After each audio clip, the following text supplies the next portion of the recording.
Enes Naen, com mais um vídeo, e dessa vez estamos com a anatomia da mão em perspectiva. O presente vídeo estará subdividido em dois capítulos, um com uma abordagem teórica e outro com uma abordagem prática. Mas antes, gostaria de frisar que este vídeo faz parte de uma playlist sobre figura humana em perspectiva e que os links do servidor de Discord e do meu Instagram estão na descrição do vídeo. Na parte teórica, nós usaremos dois livros de referência, os mesmos que viemos usando em toda a playlist, que são o livro do Michael Hampton, Figure Drawing, Design and Invention, e o livro da T.B. Choi, Design Your Own Anime and Manga Character. Com o livro do Michael Hampton, o nosso objetivo é ter uma abordagem mais técnica, onde temos como objetivo chegar ao resultado mais próximo da realidade, seguindo um processo que parte de formas simples e, à medida que avançamos, adicionamos novas camadas de complexidade. Por outro lado, no livro da T.B. Choi, no capítulo referente à mão, ela traz esse conteúdo de uma forma mais simplificada em relação à abordagem do Michael Hampton. Por isso eu tento encontrar um balanço entre algo mais complexo e algo mais simples, sabendo de onde vem a complexidade para depois entender como simplificar. A primeira coisa a ter em conta é o tamanho que nossa mão ocupa no espaço tridimensional. Metade do tamanho da mão corresponde à região dos dedos e a restante metade está subdividida. Como podem ver, temos 2/3 em verde e temos 1/3 em azul, que é a parte final que vai dar conexão para o nosso braço. E uma coisa muito importante a ter em conta quando nós estamos a desenhar a nossa mão, especificamente na região dos dedos, é que se nós formos a fazer a desconstrução olhando para a parte esquelética, pela parte óssea dos dedos, vamos nos deparar com uma relação de proporção de 3:2. O que esse 3:2 significa? Em termos práticos, o tamanho da primeira divisão, representado a laranja, estará subdividido em 3 partes.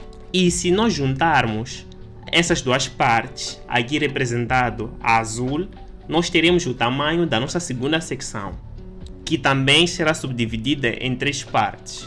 E se pegarmos 2 partes dessas 3 divisões, nós teremos o tamanho da última secção do nosso dedo, que estará representado aqui a roxo. Mas no processo do desenho, nós nem sempre trabalhamos com a visão óssea. Nós tentamos buscar uma versão mais simplificada. Com isso em mente, eu trago-vos aqui uma versão simplificada da metade que exclui os 4 dedos da parte de frente da nossa mão e tem como adição da estrutura que dá início ao dedo do polegar. E como sempre, ter uma visão disso no espaço tridimensional é bem importante, que é para sabermos como podemos rotacionar isto e não nos perdermos quando quisermos desenhar nossa mão em um ângulo diferente, porque, como eu sempre digo, nós não vamos limitar a desenhar a nossa mão num ângulo específico, numa posição específica. Nós estamos aqui para decorar um desenho, mas sim para entender como é que podemos manipular isso e desenhar em qualquer ângulo que nós queiramos ou em qualquer perspectiva. E também podem ter uma visão da parte de baixo, que representa a nossa palma, e podem ver aí, coloquei a vermelho, temos alguns grupos de músculos que ficam aí na palma da nossa mão, mas não acho tão imperioso, a não ser que queiram entrar numa versão mais realista da mão. Mas eu acredito que com uma referência isso fica bem claro, não só tendo uma visão simplificada desse jeito. Temos aqui uma animação mostrando um cenário onde temos a nossa mão em movimento. Porque para quem quiser trabalhar com animação, sempre vai ter que ter a mão em movimento, não vai desenhar a mão em quadros estáticos. Então podem ver que temos aqui uma animação dos dedos a se mover, tanto os 4 dedos da parte de frente como o dedo do polegar, e também fiz uma adição daquilo que seria a estrutura do ombro, e podem ver que também fiz uma rotação básica, que é para ter uma noção de como que podem variar coisas no espaço tridimensional. Com aquela lógica teórica básica, isso já é possível ser feito, né?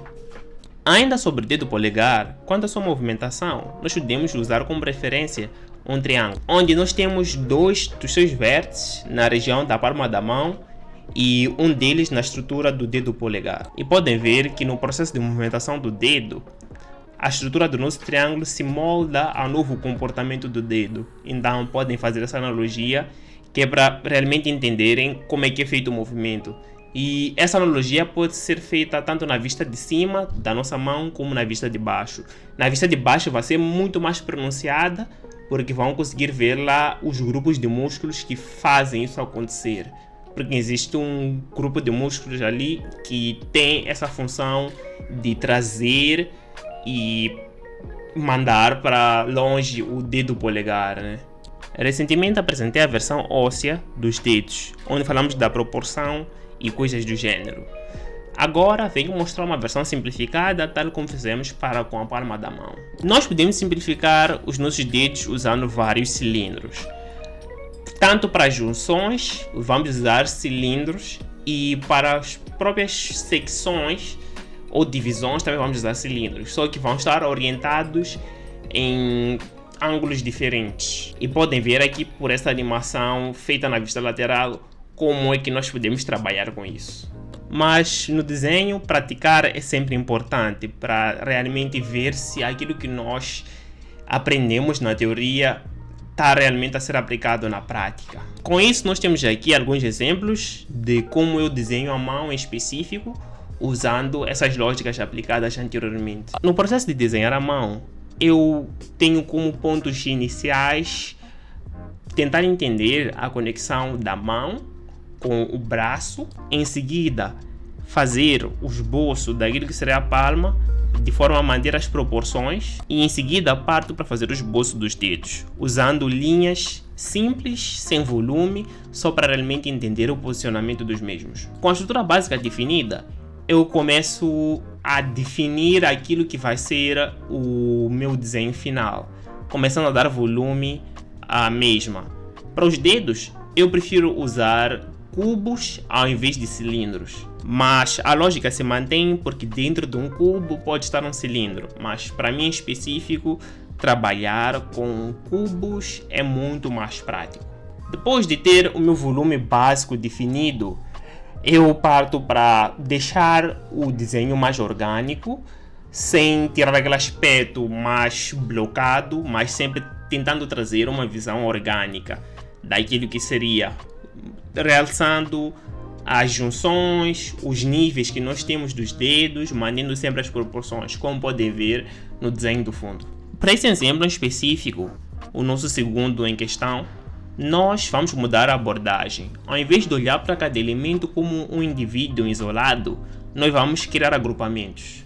Podem ver que nós temos um agrupamento aqui da palma da mão e o dedo polegar, e também temos dois dedos que estão praticamente colados, com uma divisão muito ínfima. Então, esses dois grupos foram realçados logo no início, e depois disso foi uma questão de completar os outros dedos que tinham um comportamento isolado. E por fim, a ideia foi dar uma visão mais orgânica. Para nosso terceiro exemplo, nós temos aqui uma versão onde o meu objetivo era ser o mais realista que eu podia. Então aqui eu exagerei muito, né? Busquei usar formas geométricas pronunciadas, tanto para a palma da mão em si, como para a conexão da nossa mão com o ombro e para os dedos em si. Podem ver que eu detalhei cada junção, o relevo que essa junção tem e as proporções que nós temos, só para mostrar que dependendo do estilo que nós vamos querer trabalhar com, nós podemos variar, nós podemos exagerar algumas coisas ou também podemos negligenciar outras, trazendo uma versão um pouco mais simplificada. Mas podem ver que a lógica de construção da mão começou da mesma forma. Um gestual básico para a conexão da mão para com o ombro, fazer o gestual ou o esboço da nossa palma de mão e também fazer o gestual dos dedos. Daí comecei a partir para criar volume usando formas geométricas básicas, e quanto mais tempo passou, adicionei camadas de complexidade. Temos aqui o nosso quarto exemplo, que também traz uma abordagem mais próxima do realista. Nós temos uma mão que vai estar em contato com o livro e nós iniciamos da mesma forma, com o gestual da conexão da nossa mão para com o nosso braço, Em seguida, nós temos o gestual e o esboço da região da palma da mão e a conexão para com os dedos. Primeiro comecei com o gestual dos dedos e em seguida foi adicionado camadas de complexidade, usando formas geométricas básicas e com lapidação seguida dessa simplificação. Daí foi uma questão de deixar aquilo mais orgânico e podem ver que também temos um exemplo de uma mão em contato com uma outra superfície. E para o último exemplo, tenho aqui um caso onde eu tentei ir para o mais geométrico possível. Comecei com o esboço da palma da mão numa forma geométrica, a conexão para o braço também numa forma geométrica, e fiz lá o posicionamento da estrutura dos dedos, tanto dos dedos da parte da frente como para o dedo polegar. Pode ver que a lógica de aplicação para os diferentes casos foi a mesma, só muda o nosso objetivo e como queremos posicionar a nossa mão no espaço tridimensional. Com isso, nós estamos aqui na etapa final do vídeo. Se por acaso eu ajudei com esse vídeo, considere deixar o like no vídeo, subscrever no canal, ativar o sininho para não perder as notificações e também partilhar para algum amigo ou amiga que desenha. E caso tu jogues Fortnite ou qualquer outro jogo presente na loja da Epic Games, considere usar meu código criador NEAGIFREM23, isso vai ajudar muito. Muito obrigado, até o próximo vídeo, valeu e fui!